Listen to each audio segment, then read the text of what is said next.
Hey, welcome back to Janky AF. Alright, well, I woke up this morning, got this text top of the morning after sharing some photos of the van progress. We have some major concerns over the attention grabbiness of the back.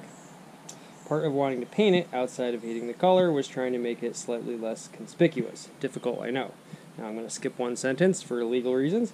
Jack received multiple comments about the back being a police target. I am not really sure if there is a solution, but it is something I have been thinking about this morning. So, basically, major bust, major bust, major bust, bust, major bust, major, so basically, bust.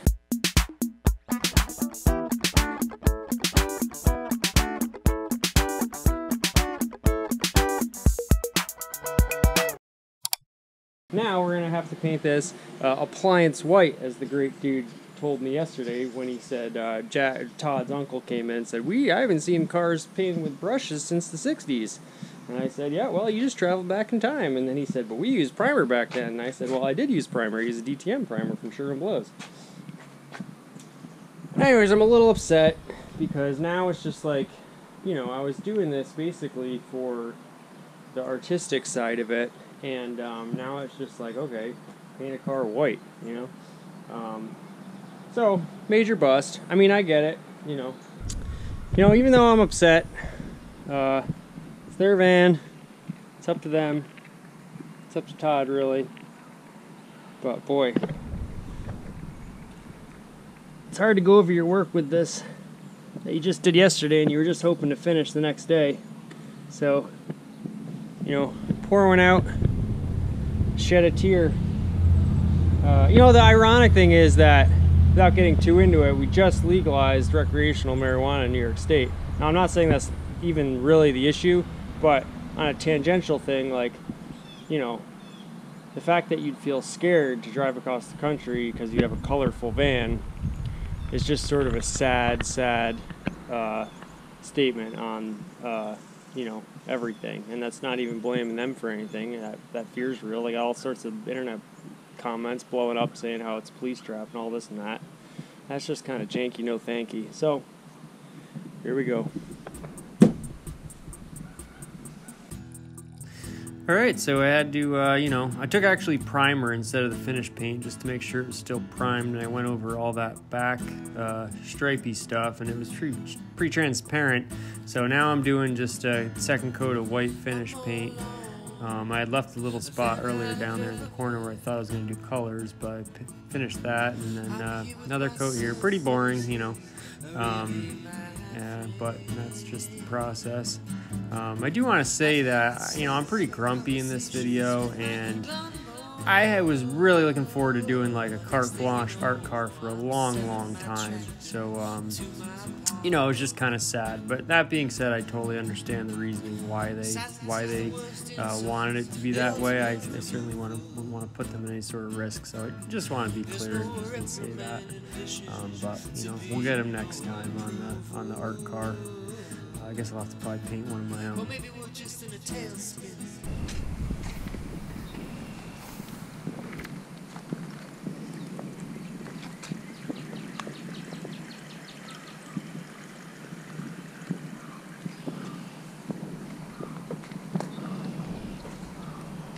a drop in the proverbial bucket. Was it a 30-gallon tank? 33 maybe, or something crazy. Wow. Times $3, so that's at least $100 a fill up. What do you think your range is? I mean, Jack would know better than I. They weren't tracking anything, but best case scenario in its current state, I'm saying 17 is probably as good as it's gonna get. Mm-hmm.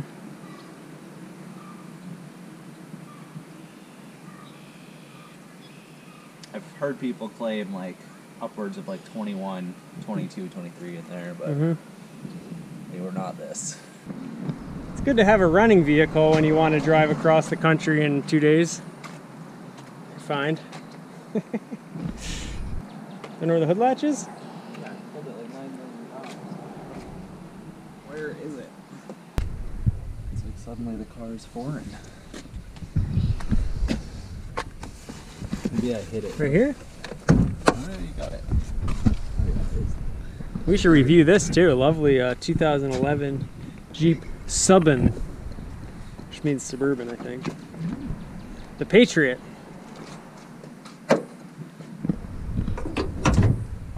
It's an interesting battery situation.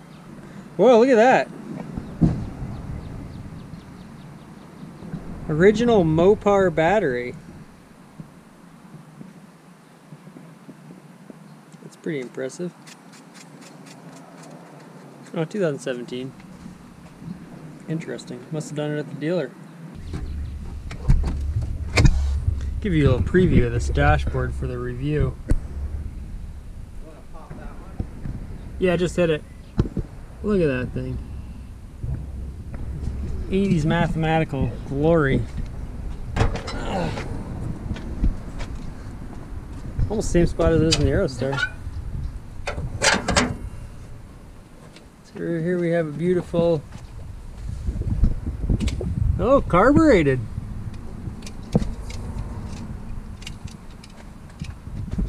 Wow. 4.3 liter, huh?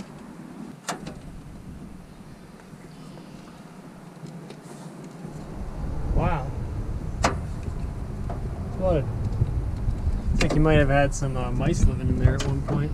Oh yeah? That would make sense. You can see looks like some nest stuff going on down in there. Let me see. This is something that I was actually worried about when it was sitting. See that like powder? Oh yeah, weird.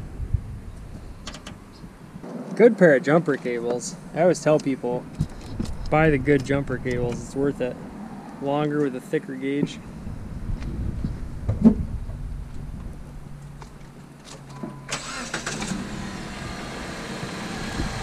Supposedly on these vans, the interior always matched the side striping. So, granted, given that these are maroon seat interior, we're guessing it had a maroon stripe on the side at one point, which the whoever spray painted it really took that suggestion, leaned into it is a good way to put it. Yeah, leaned into it pretty hard.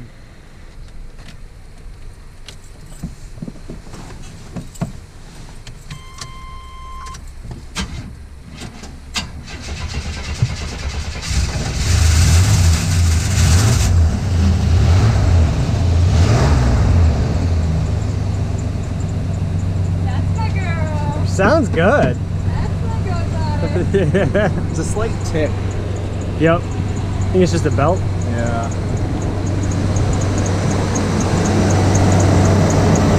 It sounds strong. It sounds good.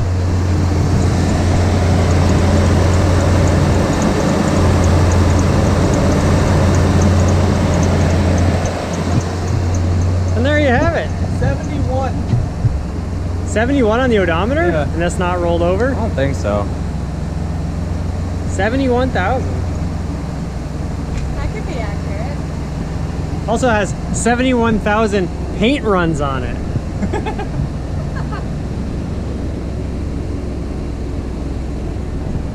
So that makes sense. Maybe back in Portland, I'll sand it down and paint it white to match. There you go. Okay, so this part was pretty fun, if not time consuming, and that Tiger thing was there. You'll see on the other side the G's actually a little bit different, which is a great little janky touch. It was really hard to see the stencil through the white paint, and then it was really fighting the sunlight and the shadows, which you can't really see here, but so there you did. I did a little more cutout on the G, the bigger little lip there, which is kind of funny. It's a nice janky touch, the little asymmetry, and asymmetry actually, and I hear fill in the second coat. There's a lot of cool asymmetrical designs in cars. If you think about the Nissan Cube, or even the new Ford GT, the second version of it has asymmetrical fixed wing mirrors. So that's a little trivia for you. Now, at Todd's suggestion, I put a little, buy janky here, which I thought was a nice little touch. I just freehanded that, BY there, the janky color scheme, and my logo stencil. It's actually a little crooked, but janky AF. So it all seems to fit together. Just doing the second coat there, and that was a nice little touch to have on there. And it gave the car, some of its original sort of brand identity, which I think was nice. So that combined with the maroon paint scheme with the stencils kind of gives it a, more or less cohesive look. Obviously, it's a lot less than I would have wanted to do. Would have been nice to paint the front too and really go for it, but there you go. Alright, welcome back, Janky AF. So let's have a little chat about Janky.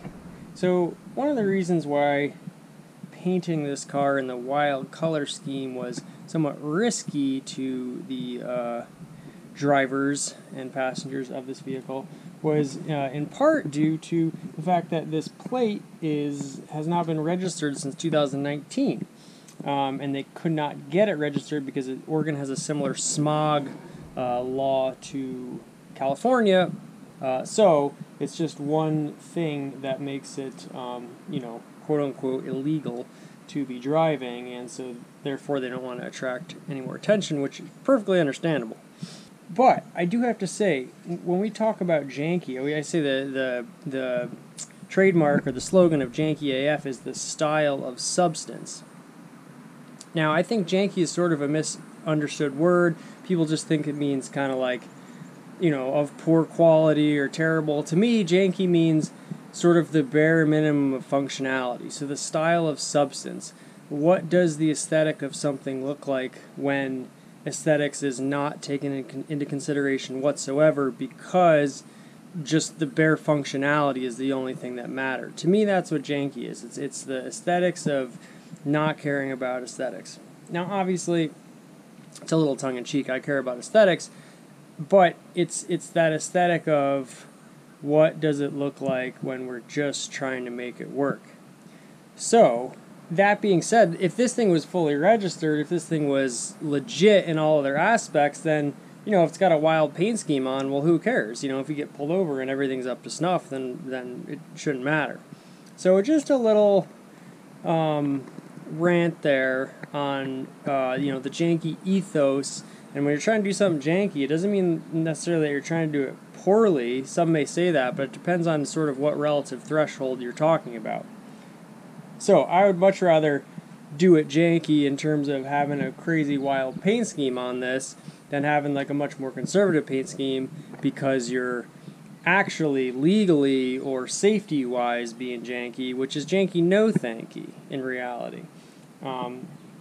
So, unfortunately, I was not able to paint this to the complete desire of my heart's content, but it looks really good nonetheless, and it looks way better, and they're very happy with it, and if anything, it's going to look more legitimate because now it just kind of looks like a camper that's been stuck on the back of a van rather than this crazy, weird, custom camper, crazy hippie thing with all the negative connotations that the hippies and the ne'er-do-wells and the long hairs and all those folks have, and all those connotations. Anyways, do yourself a favor. If you want to do it janky, it doesn't mean that it's not functioning. It means it's just at the bare level of functionality, and then the aesthetics of that take over. That's what it means to me anyways. So, I've rambled long enough. Janky do thank you.